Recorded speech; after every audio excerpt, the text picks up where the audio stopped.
na. Uwian na. Grabe eh. Tirik na tirik pa ang araw. Uwian na.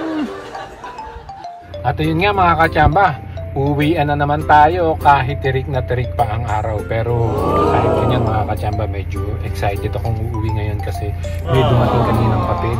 Hindi ko nga lang kanina na-check yun kasi nga nagmamadali na ako kaninang umaga. Pero ngayon, pag uwi natin, i-check ko yun mga kachamba. Mukhang mahalaga eh. Kaya antabayanan nyo lang mga kachamba at syempre kasama kayo kung ano yung ibabahagi ko sa inyo yung nilalaman ng papel na yun. For the meantime mga kachamba ay iigib muna ulit tayo ng tubig dahil araw-araw ay umiigib tayo ng tubig. Sa Tagalog, sobrang laki. Okay mga kachamba? So dyan lang kayo, antabayanan nyo lang. Ayun mga kachamba, nandito na tayo ngayon sa bahay. Bago ko ipakita sa inyo yung dokumento ay pe-prepare ko muna tong burger na ginawa ko kasi pambaon namin ito bukas ng umaga. Para mamaya dire-diretso na yung ating kwentuhan. Ito nga pala yung burger na ginawa ko mga kachamba. Ngayon ko na gagawin yan mga kachamba para bukas. Yung isa almusal tapos yung isa pambaon namin. Bali tigalawa kami. Almusal at saka pambaon. Yes! At siyempre, ipiprepare na rin natin ang aming dinner. Ito na mga kachamba, sa gabi lang naman kami diet. Pero sa umaga, ayan, magpe-prepare tayo ngayon ng burger. So gagawa na tayo ng bun. Ayan, ilagyan natin ng mayonnaise at ketchup. Meron yung lettuce. Ipapatong natin dyan ng tomato. Ipatong na rin natin ng beef patty. Pahiran uli natin ng mayonnaise at ketchup. Lagyan ng sili. Ipatong uli natin ng tomato. At boom! Gawa na ang ating burger mga kachamba. At kapag ganito ang itsura ng burger mga kachamba, kahit almusal yan, parang gusto ko nang kainin mga kachamba. Pero hindi pwede mga kachamba, bukas pa yan. Balik na tayo sa ating topic. Ayan na mga kachamba, ito na yung papeles na sinasabi ko sa inyo na dumating.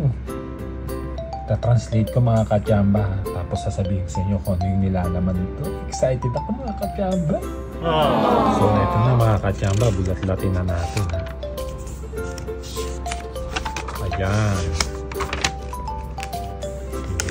Kita ko sa inyo ayan ha. May plano pa mga kachamba. Mukhang tungkol sa lupa ito mga kachamba. Parang kinakabahan ako. Mukhang gumawa. Oh, may mga plano mga kachamba. Oh.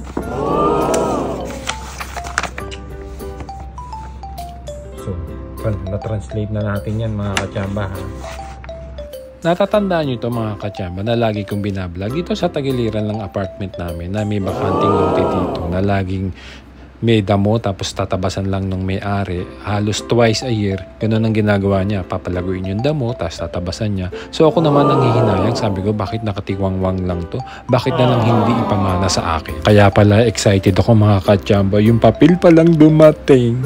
Itong lupang yan mga kachamba, ibinenta na ng may-ari at hahatiin daw yan sa 6 na parte. So magtatayo dyan ng bahay mga kachamba. Akala ko mapapapunta na sa akin itong lupang to. Pero kidding aside mga kachamba, alam mo talagang hanga talaga ako sa mga Hapon. Alam nyo ba na kaya sila nagpadala ng mga papel na ganito ay para ipaalam dito sa mga nakatira sa paligid na mayroong magaganap na construction dito mga kachamba. At sabi nila dito, we apologize for any inconvenience caused to neighbors during the construction period. So disclaimer lang mga kachamba, sa atin kasi di ba tayo magugulat na lang tayo, may tumatayo ng mga building diyan na wala tayong kamalay-malay, di ba?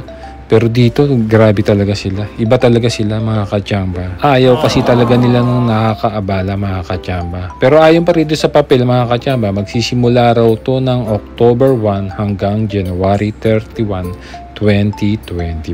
So, abangan na lang natin mga kachamba. Imamaritis ko yan. At hanggang dito na lang ang ating for today's video. At abangan nyo na lang ang susunod na kabanata. Thank you!